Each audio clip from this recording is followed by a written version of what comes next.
Hi everybody, and welcome to the Encompass Sports Therapy YouTube channel, where we will be discussing some tips and tricks for some common aches and pains that we will usually see in the clinic. Our goal here is to just give you a little bit of basic education to get you started, and then kind of to progress from there, you can come in and see any of us. So my name is Mary. I'm a physiotherapist at the Encompass Southwest location, and I'm here with my colleague Christy, another physio at the Encompass Southwest location. And today we're going to be focused on two commonly experienced foot and leg conditions called plantar fasciitis and Achilles tendonitis. Both of these diagnoses are types of chronic or repetitive strain injuries with multiple possible kind of inciting factors. Achilles tendonitis affects the Achilles tendon at the back of the heel, where it connects from your calf muscle down into your calcaneus or your heel bone.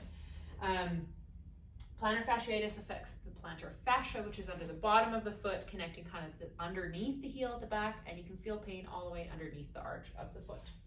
Usually worse first thing in the morning. Both of these types of concerns respond really well to hands-on treatment here in the clinic with ourselves, massage therapy, chiro, but they also respond really well to exercise. So today we're going to show you a few different exercises that can help reduce your discomfort early on or prevent these from coming back and being concerns in the future. So I'm going to have Christy demonstrate a few exercises for you today.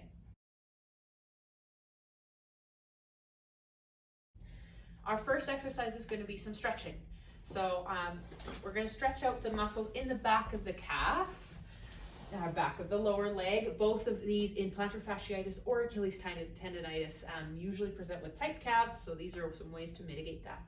She's going to sit in kind of a split stance. One leg is the back, this is the leg that we're stretching, is with the knee straight, and then she's going to lean in towards the wall, bending in through that front leg, feeling a stretch down the back of the leg.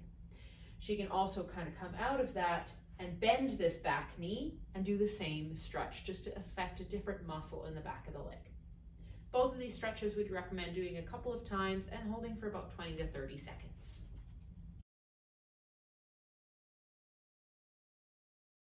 Our second exercise will be rolling out the bottom of your foot. You can use a tennis ball, a massage ball, one of the spiky balls, or even a frozen water bottle can feel really nice on plantar fasciitis. You're going to place a ball underneath the arch of the foot with as much pressure as you can tolerate, moving back and forth, side to side, getting on the outside of the arch, the inside of the arch, and kind of right in the middle. Be mindful not to push too hard so that it causes pain per se, and try not to roll too much over actually bony areas. Again, 20 or 30 seconds, maybe once or twice.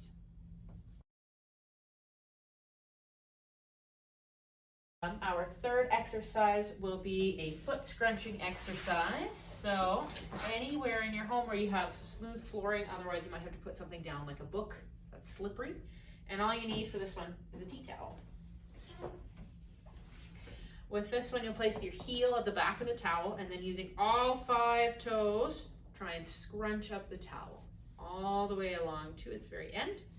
You do that, and then straighten out and do it about 4 to 6 times. Probably, again, doing it both sides to strengthen the muscles within the foot. Our last exercise today is called calf raises.